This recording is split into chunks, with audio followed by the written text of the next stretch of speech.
안녕하세요. 미국 주식론 대학이 미준입니다. 6월 16일 목요일 오늘의 미국 주식 뉴스를 시작합니다. 여러분들 혹시 제가 수요일 날 보내드렸던 어제자 오늘의 미국 주식 뉴스 방송을 마지막까지 시청하셨는지 모르겠습니다. 어제 오미주 방송 마지막에요. 진 몬스터가 등장을 했는데 우리가 잘 알고 있는 애널리스트죠. 자, 이 진 몬스터가 이런 얘기를 했습니다. 오늘 만약에 연준에서 금리 인상을 75 베이시스 포인트를 하게 되면 아마도 주식시장에서 환호성을 지르면서 주가가 반등을 할 수도 있을 것이다. 뭐 이런 예측을 우리한테 들려줬는데요.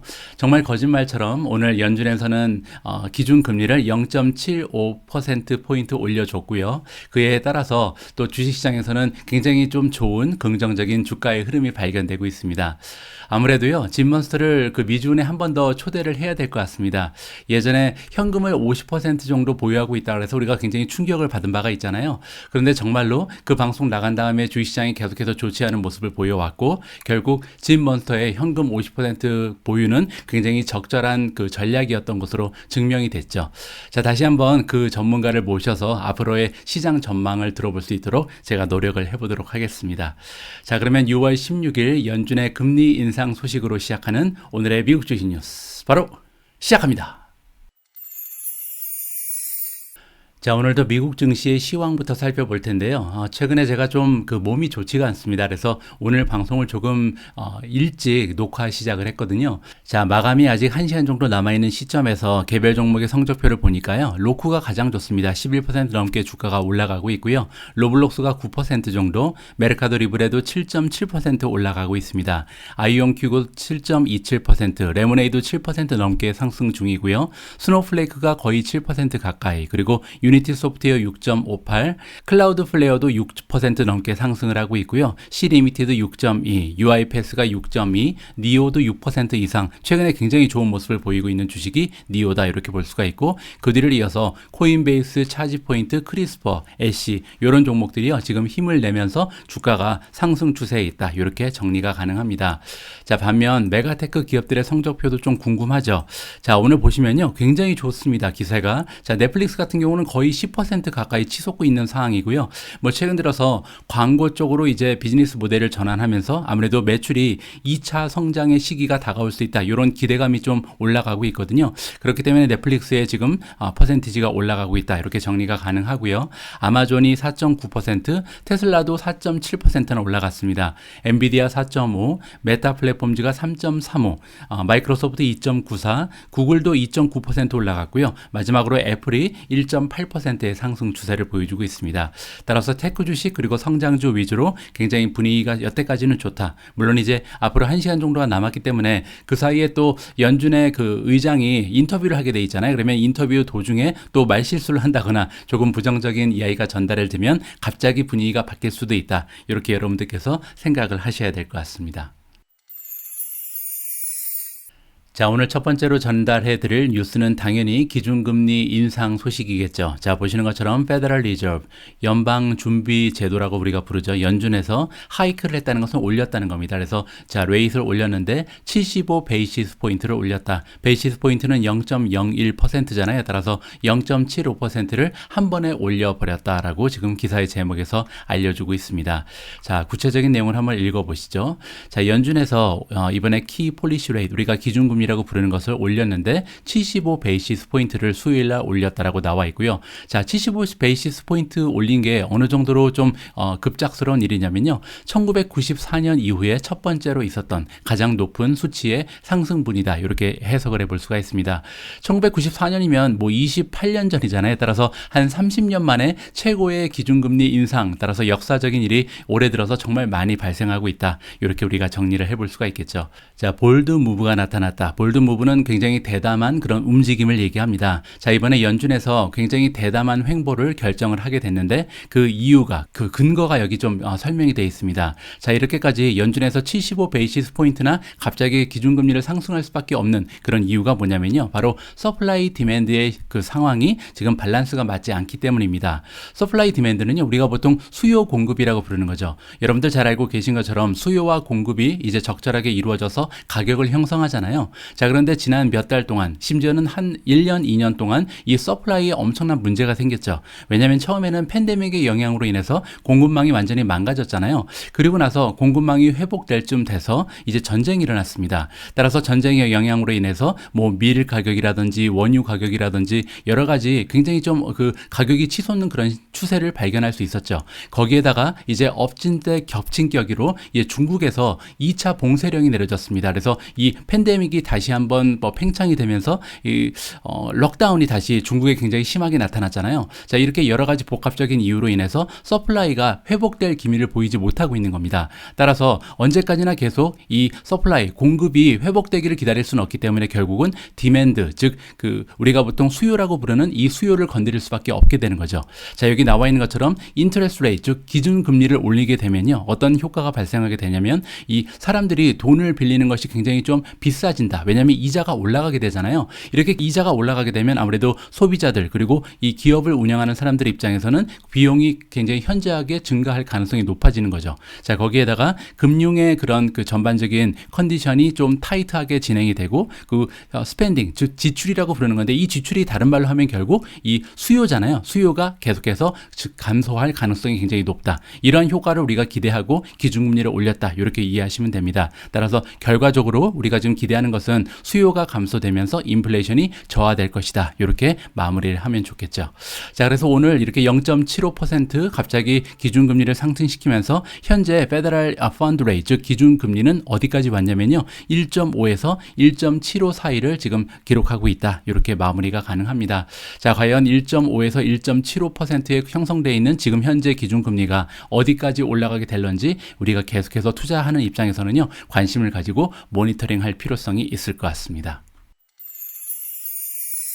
자, 그러면 이번에 0.75% 기준금리를 급등시키면서 결국 1.5%까지 끌어올렸잖아요. 자, 그러면 앞으로 6개월 정도가 지나서 2022년 말이 되면 과연 지금 현재 1.5%에서 어느 정도 수준까지 이 기준금리가 올라가게 될지 굉장히 좀 투자하는 입장에서는 중요한 그런 수치가 아닐 수 없습니다. 왜냐하면 다시 한번 설명드리지만 기준금리가 올라가게 되면요, 시장금리가 따라서 올라가거든요. 시장금리라는 것은 결국 채권의 금리가 될 거고 이 채권 금리가 올라가게 되면 결국 그 우리가 투자하고 있는 주식들의 멀티플이 감소하게 됩니다.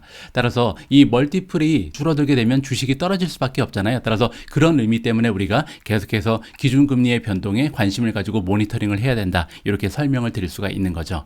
자, 연준에서 앞으로 다가오는 미래에 기준금리를 어느 정도 인상시킬 건지 가장 좀 쉽게 알아보는 방법은요, 점도표라는 것을 보면 됩니다. 자, 그리고 점도표는 1년에 4번, 3개월에 한 번씩 발표가 되는데 이번 미팅 때 드디어 점도표가 발표가 됐습니다. 자, 이렇게 새롭게 업데이트된 점도표의 현황을 여러분들과 함께 지켜보도록 하겠습니다.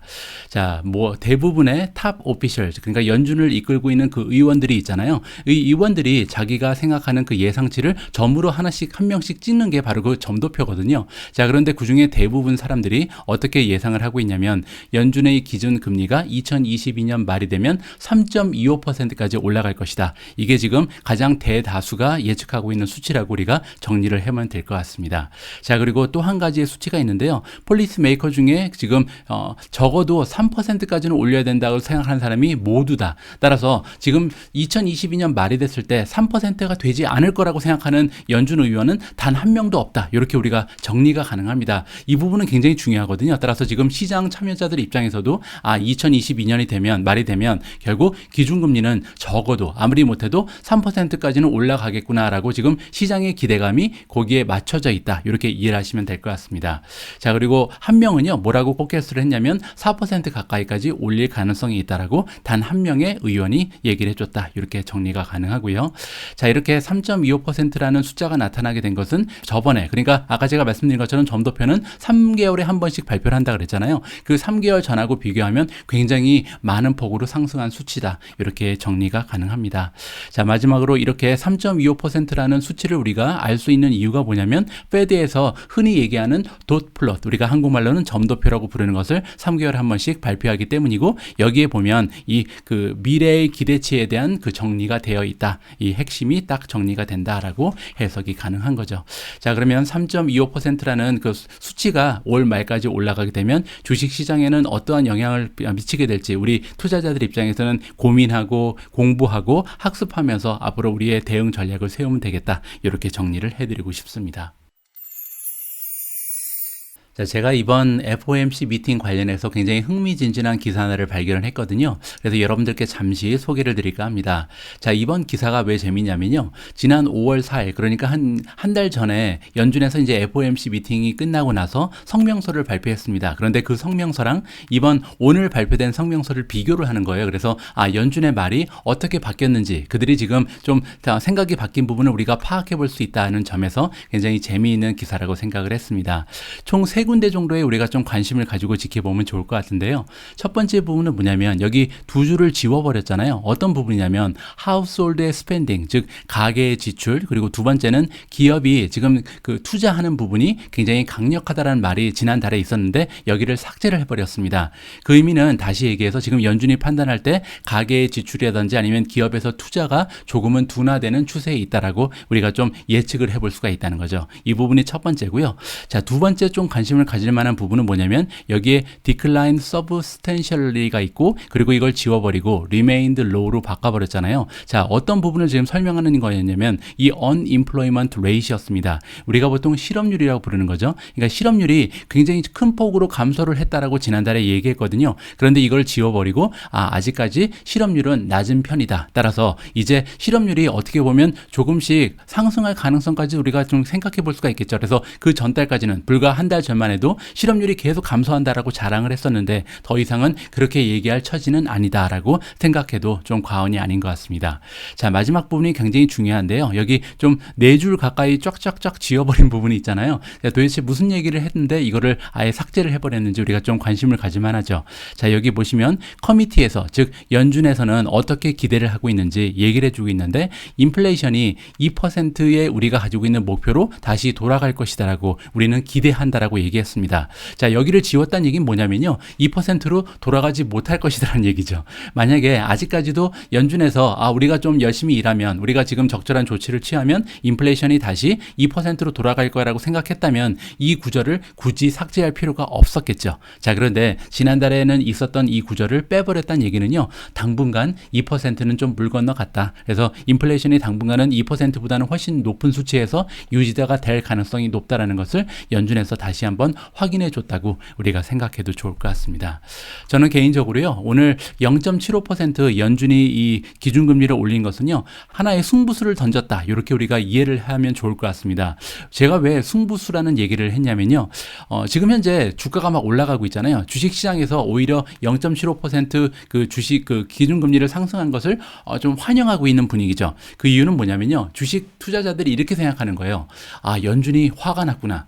연준이 굉장히 무서운 사람인데 어떻게 보면 인플레이션이 까불다가 이제 연준한테 혼나게 생겼구나. 넌 이제 인플레이션 너는 큰일 났어. 왜냐면 연준에서 정말 화가 났거든. 그래서 지금부터는 연준이 너 인플레이션을 완전히 확실하게 잡을 거야. 이렇게 지금 인식을 하고 주식시장에서는 주가가 좋은 흐름을 보인다. 이렇게 우리가 좀 기대를 해볼 수가 있고 해석을 해볼 수가 있습니다. 자, 그런데 만약에 우리가 다음 달에도 이제 CPI 지수가 나올 거고 그 다다음 달에도 CPI 지수가 발표가 되겠죠. 자, 그런데 만약에 다음 달 그리고 다다음 달에 발표되는 CPI 지수에서 연준이 이렇게 화나서 인플레이션을 잡는다고 공언까지 하고 0.75%까지 뭐 기준금리를 막 올렸는데 만약에 인플레이션이 잡히지 않는 모습이 나타나게 되면 큰일 나죠.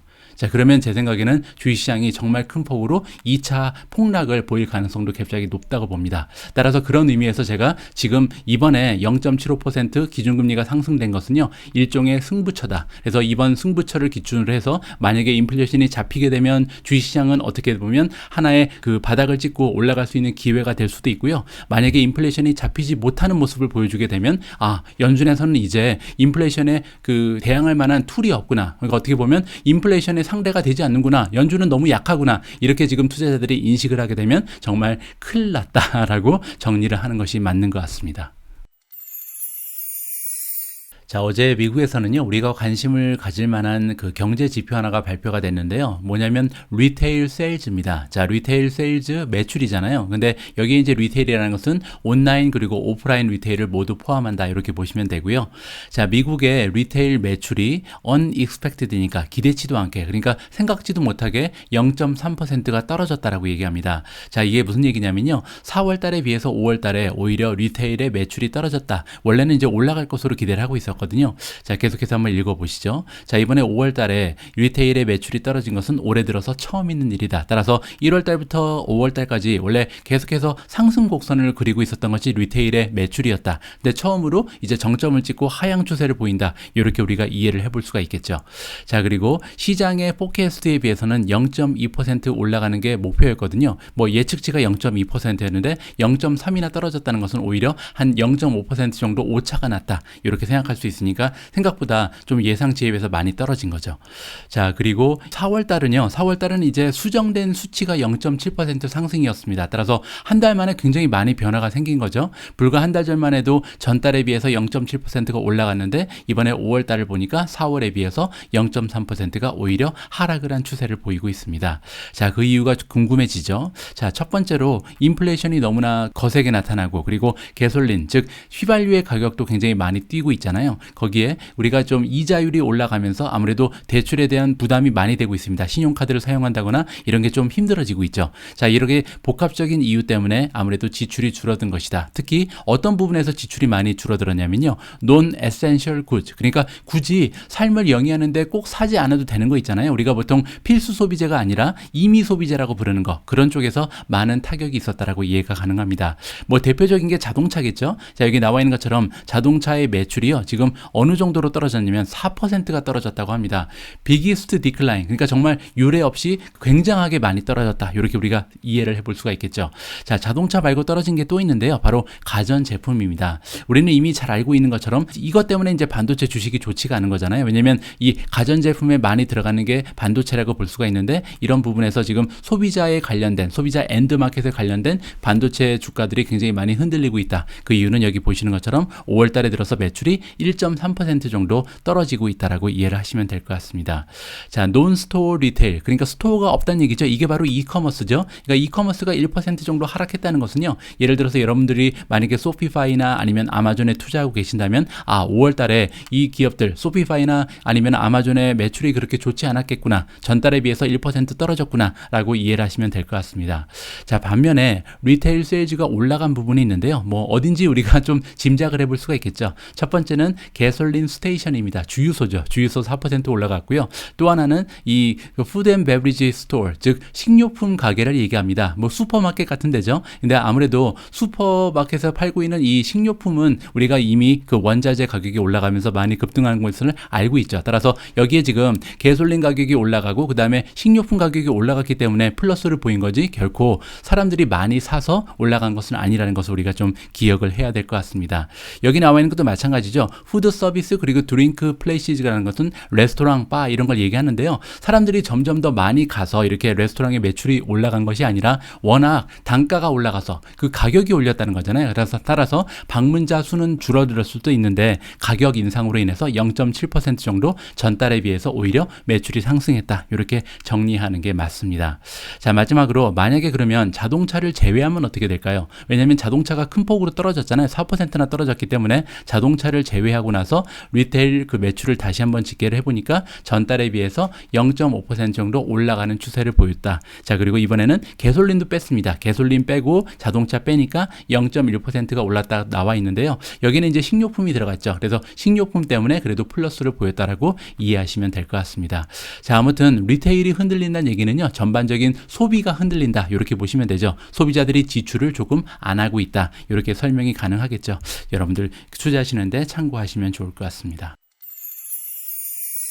자, 다음으로 준비된 기사는요, 캐시우드가 등장하는데, 캐시우드가 이번에 이 기사에서 뭐라고 얘기해주고 있냐면 앞으로 시장 전망을 하는 데 있어서 테크 주식이 먼저 반등을 시작할 것이다. 바닥을 가장 먼저 찍고 올라가는 주식들이 바로 테크놀로지 주식이다. 이렇게 지금 얘기를 해주고 있습니다. 제가 이 기사를 여러분들께 읽어드리는 이유는 뭐냐면요. 뭐 저 역시도 테크 주식이 먼저 올라갈 거다. 뭐 이런 믿음이 있어서가 아니라 여기에서 테크 주식이 먼저 올라갈 수 있는 이유를 제시를 해주고 있는데 굉장히 좀 논리적으로 정연하게 설명이 되고 있거든요. 자, 과연 캐시우드는 어떠한 논리적 근거를 가지고 테크 주식의 반등을 가장 먼저 예측하고 있는지 직접 한번 읽어보시면 좋을 것 같습니다. 자, 조금 내려가서요. 자, 아크인베스트의 캐시우드가 화요일날 뭐라고 얘기해 줬냐면 테크놀로지 스톡, 우리가 보통 기술주라고 얘기하는 테크 주식을 얘기하죠. 테크 주식이 아마도 그 바닥을 가장 먼저 찍을 것이다. 그러니까 브로드마켓이라는 것은 전반적인 시장 지수를 얘기합니다. 따라서 S&P 500보다는 테크 주식이 먼저 바닥을 찍고 올라갈 것이다. 자, 그리고 여기 보시면 히스토리컬 트렌드, 그래서 과거에 어떤 일이 있었는지, 특히 크라이시스를 보면, 그러니까 그 경제 위기 상황이 왔을 때나 아니면 이 하락장이 왔을 때의 과거에 좀 지나친 그 과정을 보면요, 항상 그래 왔다는 겁니다. 보통 이제 테크 주식이 전반적인 시장보다는 먼저 반등을 해 왔다라고 캐시우드가 설명을 해주고 있습니다. 자, 여기 보시는 것처럼 닷컴 버블, 그리고 2008년에 있었던 글로벌 경제 위기를 우리가 좀 결과적으로 지켜보면요, 어떤 일이 있었냐면 테크 종목들이 좀 집중적으로 분포되어 있는 나스닥 지수가요, 몇 개월 전에 이 바닥을 찍었다. 누구보다 몇 개월 전에 찍었냐면 S&P 500보다 먼저 그랬다는 겁니다. 그리고 회복도 먼저 했다. 따라서 몇 개월 정도의 차이가 있었다는 거죠. 그래서 지금까지 우리가 이제 닷컴 버블, 그리고 2008년에 있었던 이 경제 위기가 가장 커다란 하락장이었잖아요. 그런데 이런 하락장의 그 끝을 보니까 먼저 반등을 시작한 것은 S&P 500이 아니었고 나스닥 지수였다. 이렇게 우리가 정리를 하면 될 것 같습니다. 자, 캐시우드는 자기의 기억, 자기가 경험했던 것을 다시 한번 얘기해주고 있는데요. 자, 그냥 비슷한 혁신 그 테크 그 펀드를 매니징하고 있었다. 다른 그 아크인베스트에 들어가기 전에 그랬었던 거죠. 그래서 캐시우드가 아크인베스트라는 기관을 창립하기 전에 일했던 그 일자리에서 어떤 일이 있었냐면 그때가 이제 2008년, 2009년 글로벌 경제 위기였던 것 같습니다. 자, 그런데 그녀가 지금 퍼포먼스가 바텀을 먼저 찍었다. 그래서 테크 주식 중심으로 이제 펀드를 운영하고 있었을 거 아니에요. 그런데 이 캐시우드가 운영하고 있었던 펀드는 2008년 땡스 기빙 때, 그러니까 한 11월 달 정도가 됐던 거죠. 그때 반등을 시작하고 이제 바닥을 찍었었다라고 얘기하는 거고요. 그리고 나머지 그 다른 그 주식들 전반적인 시장 같은 경우는 2009년 3월이 돼서야 반등이 시작됐다라고 얘기합니다. 따라서 한 4개월 정도의 차이가 나는 거잖아요. 그래서 이번에도 그럴 가능성이 굉장히 높다는 거죠. 자, 이렇게 테크 주식이 먼저 시장 전반적인 그 지수보다 반등을 먼저 시작하는 이유를 여기서 얘기해 주고 있는데 그 이유는 뭐냐면 성장률 때문이다. 그러니까 성장률이 너무 좋기 때문이라고 얘기합니다. 저는 처음에요, 이 얘기를 들었을 때 그냥 성장률이야 당연히 테크 주식이 더 좋지 이라고 그냥 좀 아무 생각 없이 들어봤는데요. 계속해서 조금 관심 있게 읽어보시면 굉장히 논리가 정연합니다. 자, 무슨 얘기냐면 레비뉴 그로스 레이트, 그 매출의 성장 추세가요, 굉장히 좀 강력한 모습을 보여주고 있는데 다른 종목들은 그렇지 않다는 거죠. 지금 테크주 말고 뭐 금융주라든지 원자재라든지 에너지라든지 뭐 여러 가지 다른 그 산업의 그 섹터들이 있잖아요. 근데 그 섹터들과 테크를 비교해 봤을 때 테크만큼 성장 추세가 좋은 다른 산업 분야는 없다라고 얘기합니다. 자, 근데 그게 왜 중요하냐면요, 인플레이션이 일단 진정이 되고 나면 기업들이 지금 숨어 있는데 어디에 숨어 있냐면요, 뭐 그저 그런 그로스 레이트, 그러니까 한 뭐 3%, 4%, 5%, 10% 이렇게 올라가는 성장률에 지금 숨어 있다. 이렇게 얘기를 하는데 이게 무슨 얘기냐면요, 보통 매출이 한 10% 성장할 때 10% 중에서 인플레이션의 영향으로 인해서 성장하는 부분이 반드시 있을 겁니다. 왜냐하면 인플레이션은 가격의 상승이잖아요. 따라서 작년보다 올해 판매하고 있는 그 제품의 그 가격이 뭐 10% 정도 올라가 있다면 작년과 똑같은 그 숫자를 팔아도 이번 올해 매출은 10% 정도 급등할 가능성이 있는 거죠. 요런 그 기업들이 굉장히 많다라고 지금 얘기하는 겁니다. 따라서 캐시우드가 얘기하는 것은 뭐냐면요, 나중에 인플레이션이 잠잠해지면 어떤 기업들이 예년에 비해서 오히려 좋은 매출을 올리고 있고 어떤 기업들이 오히려 이 올가닉 그로스, 그러니까 그 자연적으로 일어나는 성장은 오히려 급등하는 것이 아니라 감소 추세에 있는지를 우리가 확연하게 볼 수 있는 기회가 마련될 것이다. 지금은 인플레이션의 영향으로 인해서요, 성장 주건, 테크 주건 아니면 가치 주건 다 성장하는 것처럼 보입니다. 가격이 올라갔기 때문에. 그런데 나중에 이 인플레이션이 잠잠해지면 결국 예년에 비해서 물건을 더 많이 판매하는 그런 기업만 성장률이 가속화될 수 있고, 그렇게 되면 진정한 뭐 어떠한 주식이 더 좋은 성장률을 가지고 있는지 진검승부가 가능해진다. 이렇게 정리를 하면 될 것 같습니다. 자, 다음에는 소파이 관련된 기사를 준비를 했는데요. 사실 이 기사는 화요일 날 발표가 됐습니다. 그런데 제가 이제서야 여러분들과 공유를 하게 됐고요. 간단히 그냥 좀 그 주요 내용만 살펴보고 넘어가겠습니다. 자, 소파이 테크놀로지가 뭐 주가가 4% 넘게 급등을 하고 있다. 화요일 날 그랬다는 거죠. 지금 수요일은 아직까지는 마이너스 0.3% 정도를 보여주고 있습니다. 자, 소파이 테크놀로지의 주가가 이렇게 4% 이상 급등을 하는 이유가 뭐냐면요. 지금 소파이에서 일하고 있는 경영진이 주식을 계속해서 사고 있다라는 소식이 전해졌거든요. 자, 다이렉터가 2명이 있는데 한 분은 누구냐면 하비 시왈즈라는 사람이 있고요. 두 번째는 CEO이자 다이렉터인 안토니 노토가 있습니다.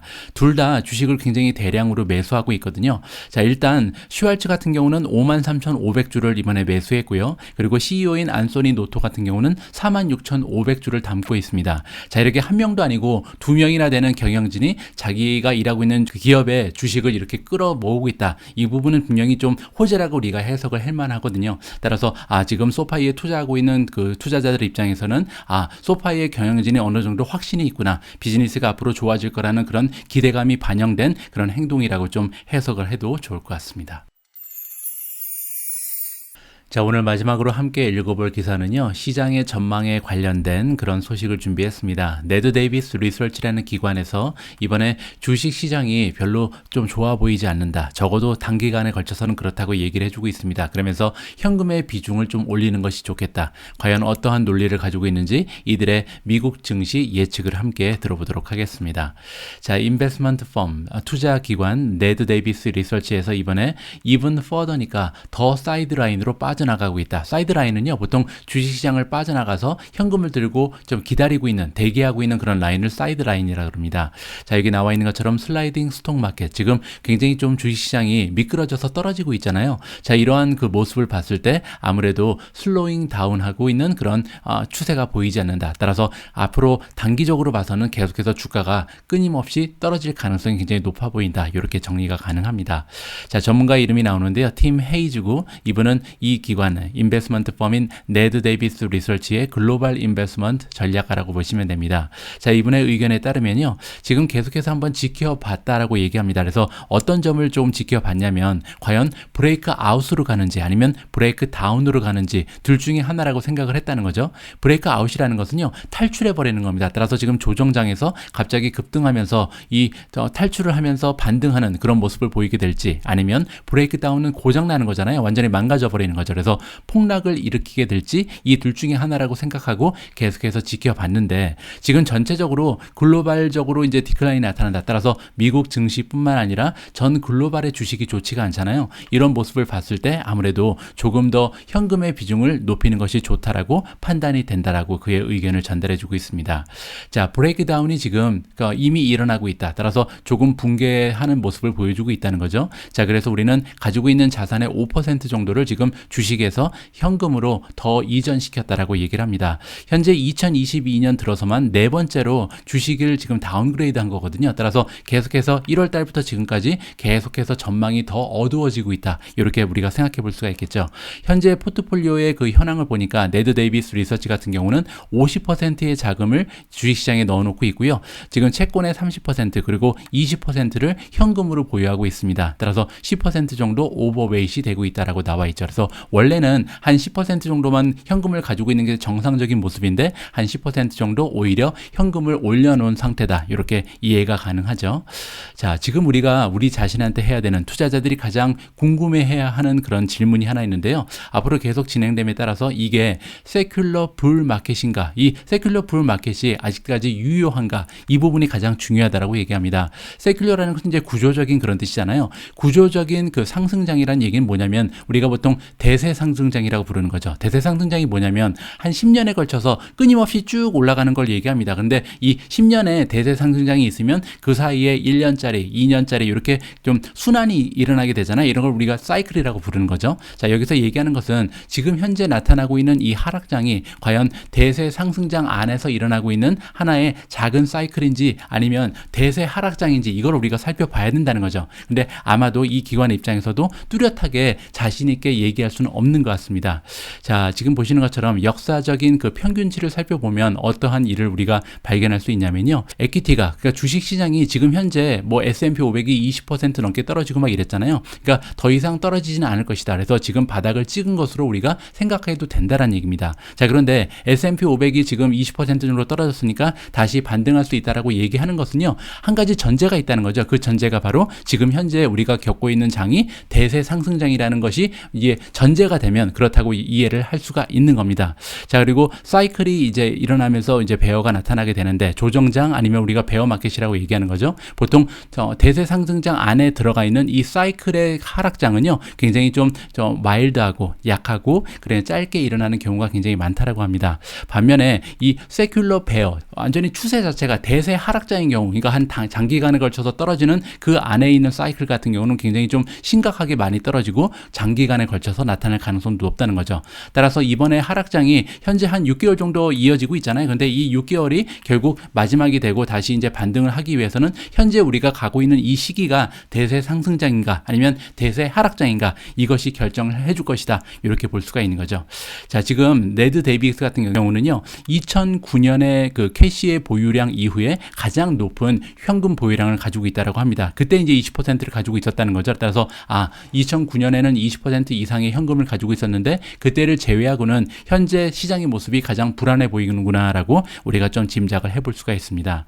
자, 우리가 가지고 있는 베이스 케이스라는 것은 가장 확률이 높은 그런 경우를 얘기하는 거죠. 자, 지금 이 네드 데이비스 그 리서치에서 바라보고 있는 베이스 케이스는 뭐냐면요. 인플레이션이 결국은 조만간에 아마 피킹을 할 것이다. 피킹이라는 것은 이제 그 꼭지점을 찍고 다시 떨어질 거라고 얘기하는 거잖아요. 따라서 아직까지 네드 데이비스 리서치 역시도 뭐 조만간 이 인플레이션이 잡히게 될 것으로 생각을 하고 있고 현재는 세큘러 불이라 따라서 대세 상승장 안에 우리가 들어가 있다고 가정을 하고 있는 것 같습니다. 하지만 그럼에도 불구하고 우리는 계속해서 이 그 주식을 빼서 현금으로 옮기겠다는 의지를 지금 표명하고 있잖아요. 만약에 어떠한 증거가 더 나타나게 되면 따라서 지금 현재보다 상황이 더 안 좋아지게 되면 현금을 계속해서 늘려나갈 것이다라고 얘기합니다. 아까 제가 방송 초반에 말씀드린 것처럼 이번에 0.75%를 연준에서 갑자기 올려버렸죠. 이거는 승부처다. 완전히 승부수를 던졌다. 이렇게 제가 말씀드렸잖아요. 왜냐하면 만약에 이렇게 0.75% 올렸는데 이 인플레이션이 잡히는 모습이 보이지 않는다. 그렇게 되면 여기 지금 나와 있는 것처럼 아무래도 우리가 계속해서 현금을 좀 늘릴 필요성이 생기게 된다. 이렇게 마무리를 하면 좋을 것 같습니다. 여러분들께서도요. 앞으로 한두 달 정도는 인플레이션이 어떠한 모습을 보이게 되는지 뭐 CPI 지수라든지 PPI 지수가 발표될 때 좀 관심을 가지고 지켜보시면 좋을 것 같습니다. 자, 6월 16일 오늘의 미국 주식 뉴스 마감할 시간입니다. 자, 오늘도 오미즈님과 함께 준비한 자막 영상을 여러분들께 소개해드리겠습니다. 자, 오늘 간만에 주식시장도 상승세를 보여줬고 굉장히 좀 기분이 좀 좋잖아요. 그래서 자막 영상도 조금 재밌는 걸로 준비를 해봤거든요. 자, 오늘 자막 영상에는 케빈 오리어리가 등장을 하는데 여러분들께서도 이제 미준을 통해서 자주 접해보신 굉장히 좀 유명한 셀리브리티 투자자입니다. 자, 그런데 이번 방송에서요. 이 케빈 오리어리가 굉장히 좀 화를 내면서 자기 주장을 관철을 시키거든요. 그래서 왜 이렇게 흥분했는지 잘 모르겠지만 굉장히 흥분된 격앙된 목소리로 절대 리세션은 오지 않는다. 리세션은 말도 안 된다. 뭐 이런 식의 굉장히 강력한 의견을 피력해주고 있습니다. 자, 과연 케빈 오리어리는 어떠한 근거를 가지고 미국 경제에 리세션이 찾아오지 않는다라고 큰 소리를 치고 있는지 이분의 의견을 여러분들께서 직접 한번 들어보시면 좋을 것 같습니다. 우리 모두가 미국 주식 투자로 은퇴하는 그날까지 다 함께 화이팅입니다. 행복한 하루 되세요. 감사합니다. Here's the issue, Kevin O'Leary. I come back to you for this idea that the market's going to rip and stocks will be fine and the second half's going to be great. If I asked you what the earnings are going to be, you have no idea. You can't tell me that. So I have to take a view on it. You're not giving enough credit to the productivity that's come into this market over the last 3 years of all of this technology that drove direct-to-consumer businesses, enhanced margins dramatically, gave us a whole lot of new tech. Let's use Nike for an example. During the pandemic, they went from 38% direct-to-consumer to over half, 55% direct-to-consumer, at an 80% gross margin. You're not giving them any credit for that? What about all the other companies? What about all the private companies that have done that? No credit for that? This is a more productive, high higher gross margin economy, and nobody wants to give it any credit, you're all wrong. What's going to happen is we're going to have fantastic earnings, much better than being brought down right now in Q4. I get jump ball in Q1. Maybe Steve's right at 4%. I am nowhere near as negative as everybody else around the table right now. Too much good stuff has happened, and nobody wants to give credit to it. Kevin, I hope you're hearing me, man. I don't know where everybody around the table is sounding negative. I mean, fantastic earnings in Q4. You're an outlier thinking that. I'm just saying they'll be better than what is being drawn down right now. People are so negative. They're saying, and show me where this recession is. Show me in the employment numbers. Show me in the sales numbers of private companies. Show me, where is this recession? Bring it out. I don't see it anywhere. Maybe it's coming, but it's not yet. Kevin, let me ask you the critical question. The pricing of oil is obscuring everything that you're talking about. How do you resolve the challenge we have right now in the price of oil? That's the economy, the market. It's not going to be able to recover unless we see some relief, and relief that we can believe is a long-term solution for oil. Here's how you fix that problem. It was a policy mistake by Biden when he came in. You reverse the mistake. All you have to do is jawbone. The oil market's a futures market. Just announced you're going to license 3 new refineries on the East Coast. Also announced we're going to re-examine the XL pipeline. We're going to give back the leases in ANWR. We're going to give more carbon direction to understand what the costs are. All of those policy mistakes could be reversed by just getting up and jawboning it. You could take oil down below $100 if you got more accommodative towards the future production. Yeah. Now, Biden may not do that. That's on him, and he'll pay dearly for that in the midterms. I have a bridge.